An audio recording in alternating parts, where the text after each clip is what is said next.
What's going on there, YouTube? This is going to be not necessarily a rant, but it's going to be very quick, very direct, and I might be slightly irritated, as you may notice with the tone of my voice, but this is going to be a video on an article that The Guardian did in regards to whether or not inheritance should be 100% taxed, which is aneurysm-inducing in of itself, but let's begin this fucking tirade. Now, keep in mind, I live in the United States. I don't know how Britain's inheritance works, but in the United States, inheritance is usually taxed pretty heavily, depending on what's involved.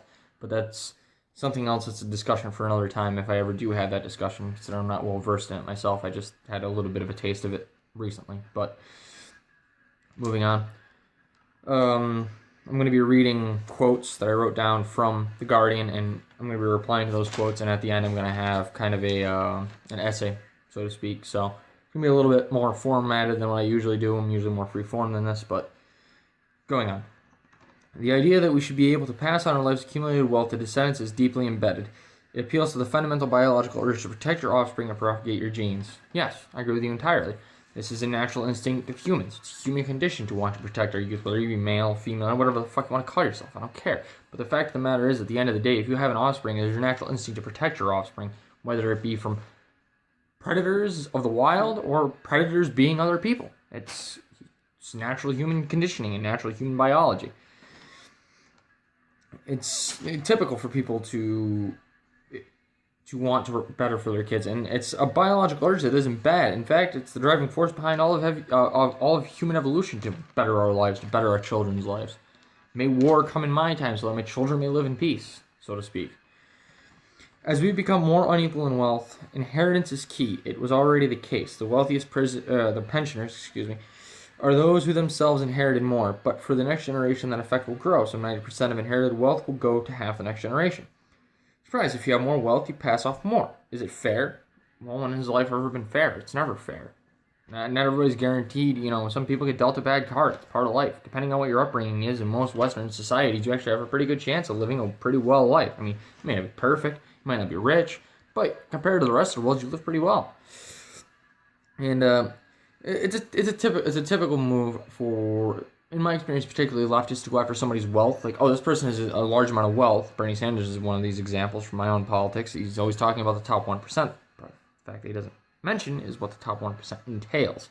Now, in this example, it's like, oh, well, since they have more money, that means that they're going to, that their children are going to inherit more. Yeah, because they worked for their money. They built a business. They became a CEO. They became a doctor, lawyer, whatever, what have you.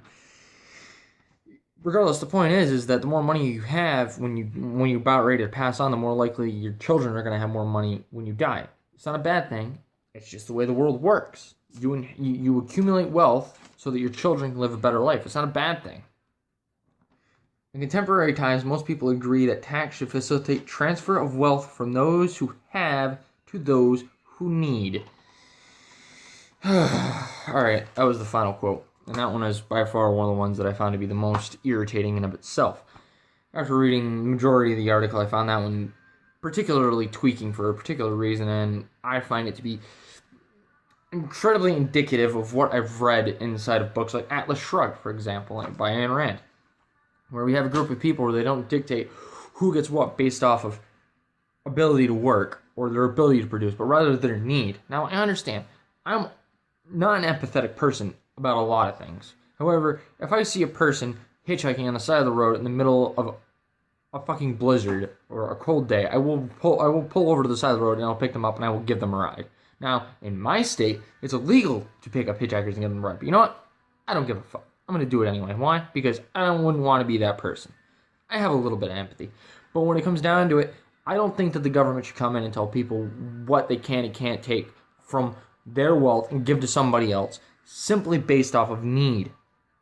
Because, I hate to break it to you, but there's a lot of need out there.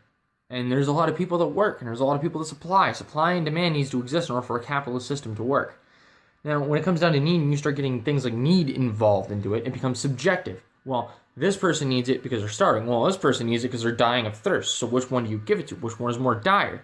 It becomes subjective. You can use need to facilitate any form of action that you want to.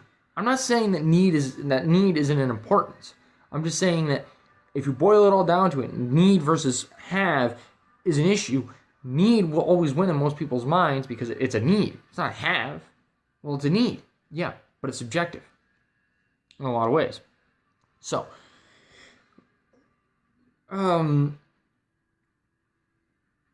you would say, now the Guardian says that inheritance wouldn't, the taking the 100% out wouldn't affect the kids because of the inheritance. Wouldn't actually, yes, it would, because at the end of the day, if I'm working and I'm getting older and I realize that my inheritance is going to be given to my offsprings if I have any, the first thing I'm going to do is I'm going to liquidate all of my assets, and I'm just going to splooge all of my money away until the day I die. Drugs, alcohol, women, I don't care at that point. Because I know full well, when I die, if I live within whatever tax bracket you decided that 100% inheritance tax is a good thing, that my money's going right to the fucking state, I'm going to make sure that you get none of it. Why? Because that's how humans work. If we don't have an incentive to do something, we're not going to do it. If the incentive is, the state's going to take it, and they're going to use, we've seen how government functions. The government is just absolute imbeciles in regards to a lot of the things that they do. But this specifically, inheritance isn't a pool that you can simply snatch from, slyly twirling it between your fingers as you hiss words of like traditionalism to naysayers who value classical human rights as property. Despite all of your empty attempts at assuaging the pains of the poor by raising taxes and redistributing wealth, you remain unaware of the fallacy. Just hold on, give myself a headache. You remain unaware of the fallacy. The simplest of errors is humans work off of desire. They work off of human condition. By simply taking everything and boiling it down to how much money somebody has, how much wealth somebody has, and the needs of another individual in comparison, you are literally taking two things that generally don't correlate. What a person has for wealth isn't equivalent to their need. And what a person needs is, well, actually, yes, it can be equivalent to their wealth. But the point is that those people that are wealthy didn't put those people that need in that position. They're not the arbiters of that individual's negative situation. So you can't hold them accountable. To me, it boils down to simple libertarianism and my right leanings. When it comes to I have a generally fiscally conservative viewpoint. I believe in the free market. I believe that it'll work, and I believe that the human condition will feed the free market, and will feed free trade, and will feed evolution of humanity in a whole. Now, that being said, in closing, I realize this is a little bit ranty, but I did promise a video for today, and somebody pointed this out to me, and I was like, look at this. I'm going to make a video about this. So, thanks to my UK buddy who pointed this out to me. Much props to him. I will be back to my original schedule tomorrow, so I will have another video tomorrow, and then I'll be skipping Tuesday and going to Wednesday. So, sorry about all the confusion over the last few days. Like I said in my earlier video today, I've had a very eventful couple of weeks with life and whatnot. So, I will see you guys in the next video, and have a good afternoon, evening, and or night. See you later.